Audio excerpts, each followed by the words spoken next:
My name is Johanna Taylor and welcome to the 4th episode of Planting the Seed.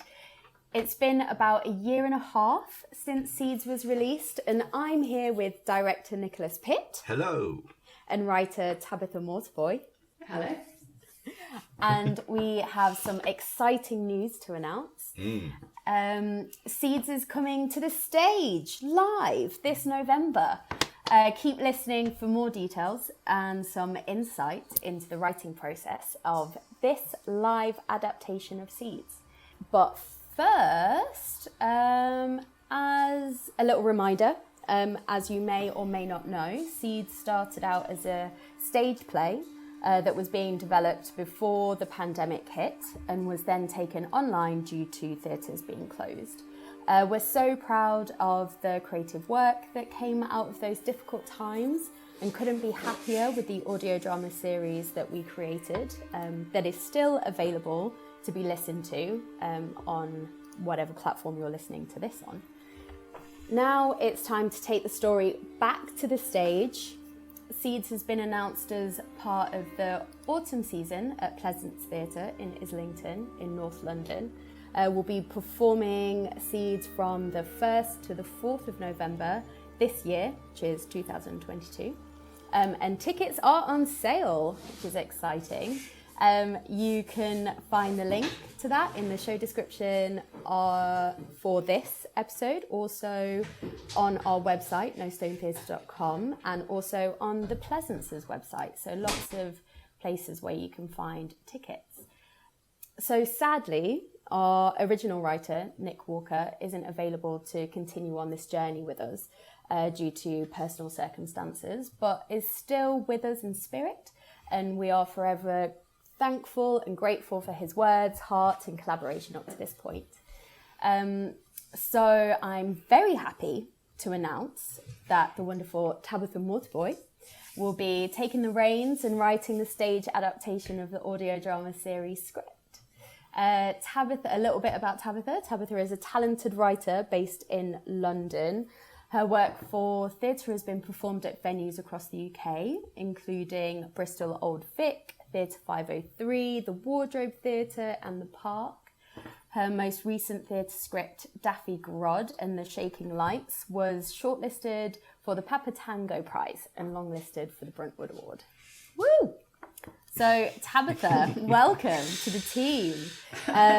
Could you maybe say a bit more about your work and maybe a bit about what drew you to Seeds? Yeah, totally. So actually, funnily enough, as a writer, I went on quite a similar journey to this show itself, in that I wrote almost exclusively for theatre up until the pandemic hit, and then had to pivot quickly to audio because the theatres went dark. So began writing for audio.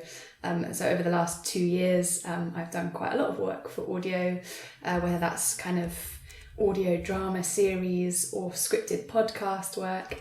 And so when my agent contacted me about this project, I thought that's really cool to take something in the other direction, the opposite direction, take it from a podcast back to the stage. I thought what a fascinating challenge that would be.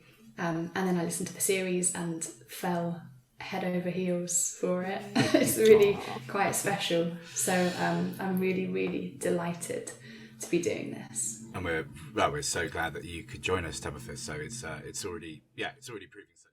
And so what I thought would be really interesting for everyone and me and us is just to talk a bit about the rest of the creative team, who we are almost finished collating. But there's a beautiful mix of people that we've worked with previously, people that worked on the previous development of the stage version and then didn't work with us on the audio drama and now coming back, and people that are new.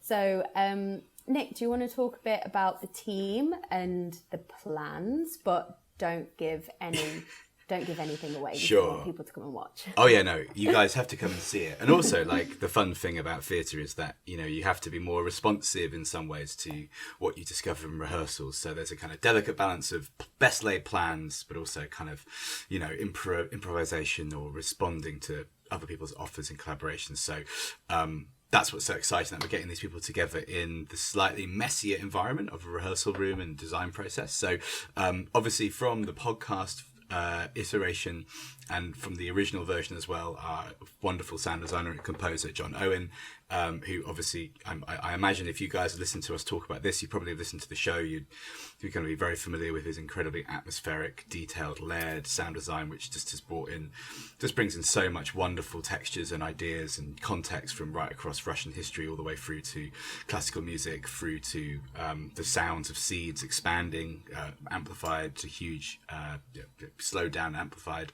All this amazing kind of quite genius work that he's capable of. He's with us again, which is great. So he's actually got a bit like Tabitha. He's got a huge amount of material, 2.5 hours basically of kind of sonic soundscape, which he's now kind of recomposing, adapting back down to kind of fit the latest iteration of the story. But to help him with that process, we're really excited to be joined by his associate, Joseph Harris, who's going to be sort of the person in the room reacting and kind of moulding John's kind of wider material and working closely with him. So it's really fun to have a kind of the sound department to be growing in the way it has. Probably the most exciting kind of original collaborator for the show is Lulu Tam, in the sense that obviously as the visual designer for the show, hugely influential with the initial stages when we first started to develop our ideas.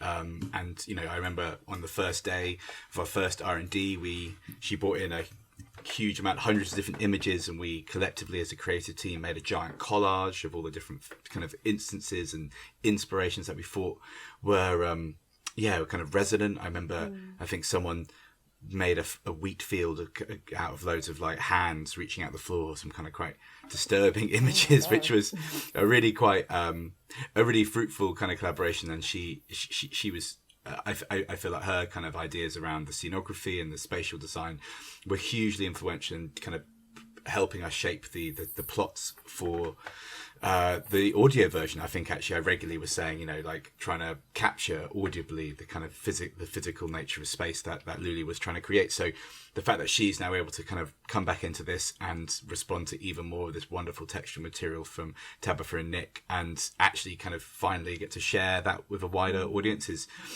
really, really exciting.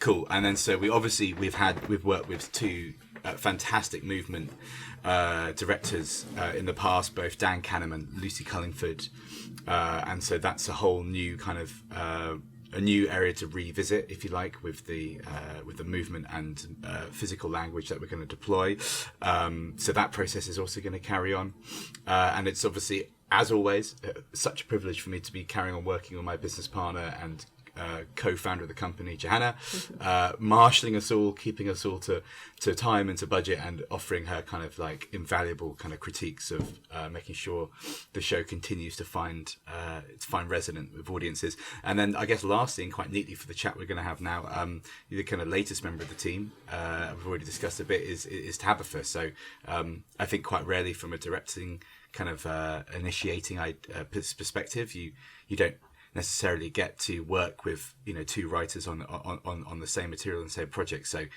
for me, it's been such a joy already to kind of to kind of witness that kind of baton exchange between Nick and Tabitha, and Tabitha has already offered some amazing kind of new perspectives and references that I hadn't been aware of before. And so to kind of mold all these things together and, like I say, throw it all into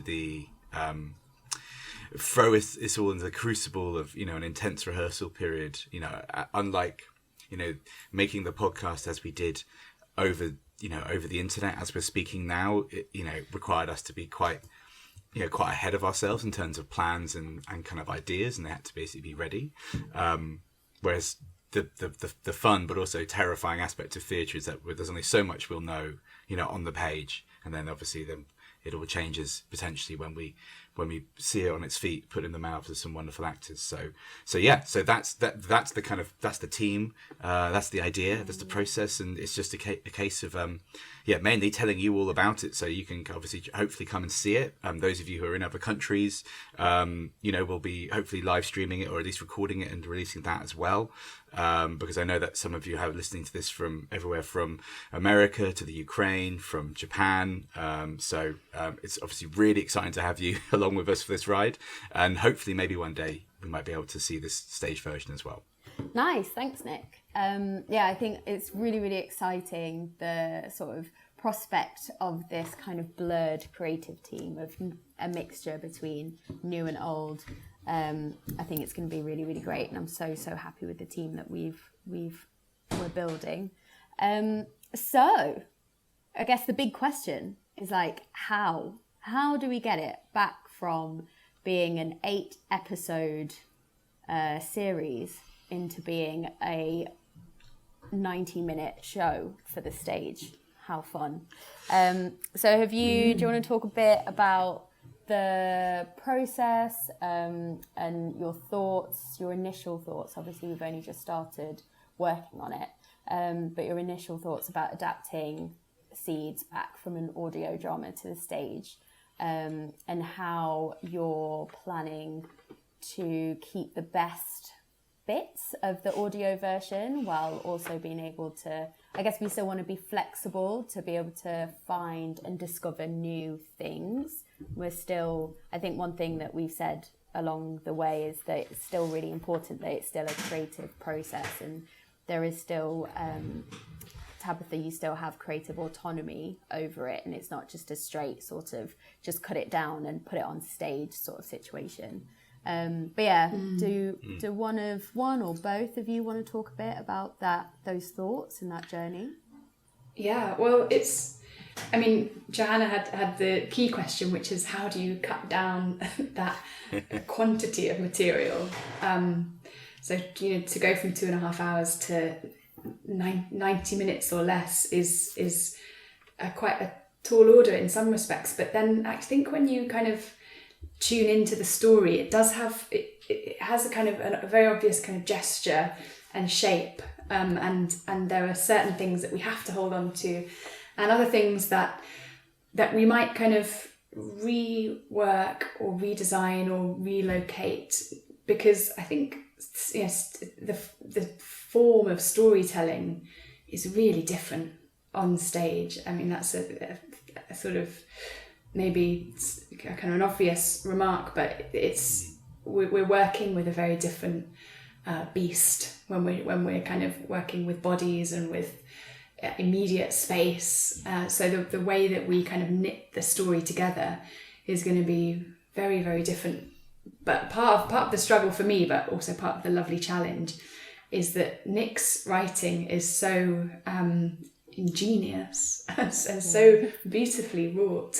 So it's a hard but necessary thing as an adapter, to kind of hold on to your reverence for the original words, but be willing to cut and to whittle and to kind of remold it a little bit, because there'll be, it's often the way that there are lines or there are moments that you want to hold on to, but then as you wrestle it into a stage structure, you have to bid them goodbye. So there's that phrase in theatre about killing your darlings or killing your babies. A friend of mine says, yeah, which is a terrible phrase. But when you love something, sometimes you have to let it go. So there are going to be some tough decisions ahead about what we keep and what we reimagine. Yeah, it's interesting, isn't it? I guess because it's one of the things that I found so exciting, kind of I enjoyed so much about our audiences kind of enjoying the podcast, was people messaging in or saying, I've listened to this while running, and sometimes, I kind of listen to 2 and run for a bit longer, or I listen to it on my walks over lockdown, or I listen to it in my kitchen while washing up, all these things which are, in some respects, I think in theatre we have this sensibility, obviously, it's all about attention and focus, and, the idea that the audience might not be looking at what they should be looking at any given moment is kind of like, it's kind of my job as a director is to never to allow that to happen. So it's kind of I feel very similar that you've got this something like the beauty of it kind of melding with people's normal lives as they listen to it on their headphones or in their houses, so then the kind of like that tautness needs to become even more taut in some ways. So we need to find kind of maybe, like you're saying, Tabitha, kind of less moments for that tautness to be, so that we know that we aren't kind of overloading what is a very intense, experience. Watching a piece of live performance in, you have to remain silent. We don't have to, but that's the way that we do it in this country. At least there's quite a lot of codes of observation for an audience, isn't there? So certainly it feels that we have this. By the editing process is also very much kind of around maintaining that rhythm and tone while also the sense of quite complicated plots. So it's definitely, I'm really relieved to have someone so sensitive and adept as yourself. But I don't know if there's been this kind of just like looking at all those different plot points and just kind of imagining how they could not, I guess it's not having the enjoyment of knowing that there'll be these episodic gaps, right? Or that there's not these many mini arcs, but kind of this big arc we have to get to. I don't know if there's kind of if you have any thoughts on that Tabitha specifically. Yeah, I mean, again, when the story is so kind of packed with kind of plot twists and revelation, it's kind of it's a difficult thing to then kind of take that apart and reassemble it in a kind of shorter form, and you kind of don't want to lose anything, because every event in this audio series feels kind of crucial, and it is to the audio form. But the challenge has been how do we create the same impact but necessarily lose some of those events because of time constraints. So it's kind of trying to I think feel for the kind of the emotional arc that the audio series achieves, and kind of being able to replicate that with slightly fewer pieces. So it's kind of like having to assemble the same puzzle with half the material, but or the same flat. I think we've without half the bolts and screws. But it's going to be a different beast, as I say. But I think that it's a good combination, isn't it? That we've got. I'm new to the material, but Nick, you know it inside out. So I think we can kind of there'll be something complementary that happens where I'll be able to say with fresh eyes, maybe we keep this or maybe we don't keep this, and then you'll have the kind of familiarity with it to keep the gesture the same. So I think we're in a good place, and I think that we all love the story with such ardour that we're gonna treat it well. Definitely, it's always it's still thrilling to hear someone who's new to the process of talk about it in that way, and because it's the also because of the obviously the source material, the inspiration for this, the incredible story of Nikolai Vavilov's institute, the plot industry in St. Petersburg, and obviously the kind of newfound relevance, unfortunately, of sea banks under siege, and the slightly strange flip that now it's unfortunately the Russian invasion of Ukraine is now the kind of I guess the idea of an heroic Russian has been slightly made more complex by current events, but the tragedy just I'll try and maybe release some more information about this on our social media channels, but the Ukrainian seed bank, which is obviously very important for grain production, again a huge problem that's in the news just today. A boat has finally left on the way to the UK, so we're finally getting a grain shipment from the Ukraine, which is really important for our food production and food security to the wider world. But the very gene bank that contains all the information of Ukrainian wheat and corn or maize has been affected by the Russian bombs, and they have struggled again, just like the institute workers in Vavilov's institute during the terrible siege of Leningrad. They have had to struggle to try and keep them alive, which is just a kind of very chilling and kind of a newfound relevance to the show, but also obviously incredibly tragic. So me and Tabitha were also talking about how how do we keep those really endlessly, constantly moving themes of the environment and biodiversity, and now obviously war in Europe, kind of reflective of the world around us without co-opting them unless in kind of ways which aren't ethical. So it's like you say, there's this constructing the elements we have, but also being alive to some of maybe the new influences of references that could come in, which is really exciting.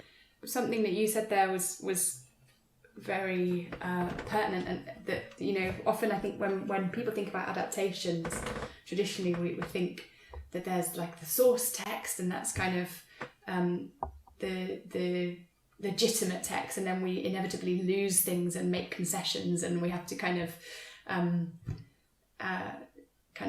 say goodbye to things as you adapt it in another form. But as you said, that there's a huge amount that you gain, and there's a huge amount of new kind of light that will come flooding into this. So that's kind of important, I think, important that people understand that about adaptations, because I think culturally we're often quite suspicious of adaptations, and we think that that things are falling away. But I think that we're going to find a lot of new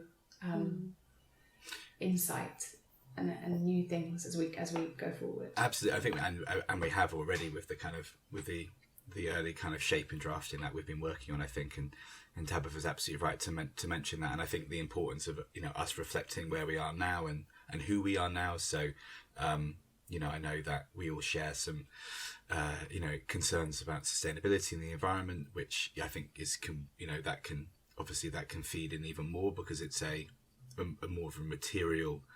It's a more of a material, physical thing we're making now. So therefore, there is that relationship to the real world in that sense, which is exciting.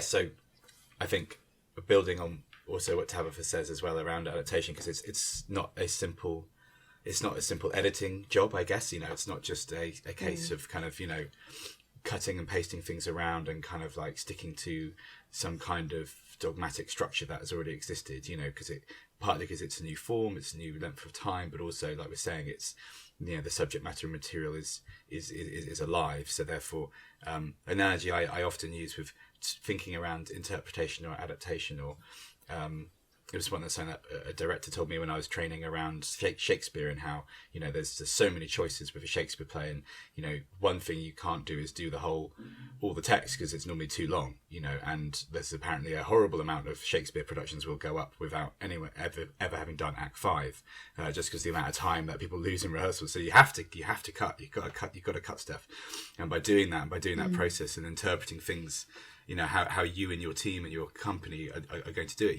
It's like shining a torch around a giant cathedral in the dark, and you shine the torch on a beautiful detail, an archway or a statue, and that looks amazing. But by doing that, you cast everything behind it into shadow. So those are these sometimes decisions are quite wrought, stressful things that we have to make in creative work. And what's the decision? How am I going to do this, or which one of these two options should it be? But in many ways, those decisions that is the creative moment, and those illuminating decisions, the kind of and that's very much what Tabitha's handling here with the adaptation process. It's kind of shining a light quite strongly on some of the original ideas, but in that, by doing that, something else is put into shadow, and that gives us a bit of an opportunity to introduce new ideas as well. So it's great, and it's just a privilege to be able to do this kind of work again, and it's just thrilling and very so thank you Johanna, thank you Tabitha for doing it, and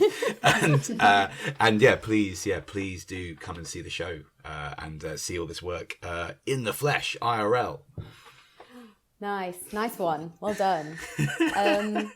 Cool. And so everyone that's listening, please do come and watch the show at Pleasance Theatre in Islington from the 1st to the 4th of November. You can get your tickets, which are on sale, on the Pleasance's website and on our website, nostonetheatre.com. Also, just to say that this version of Seeds, similarly to all of the previous versions of Seeds, it's very kindly supported by Arts Council England. Woohoo! Thank you, Arts Council. Woohoo! Thank you, Arts Council, exactly, whom we would not be able to do anything at all. And so we really, really appreciate that support, and it makes a huge difference. But it does take us only a certain amount of the way. And so we are doing a fundraising campaign to just get us over the line. Just to make sure that we can do all of those additional things, make sure that we can reach that creative sort of potential that we're aiming for in terms of the design, and making sure that it's recorded, as Nick mentioned earlier. It would be really lovely if we could film it professionally and get it up online so our more international listeners could see it as well. And so if you head to our website, nostonetheatre.com, you'll see there's a support us page, and we're trying our best to raise the final £4,000 to just make sure that it can be the best it possibly can. So please do head over there, and sort of give what you can, give what you like. But ultimately, I think we're done. Thank you so much, both.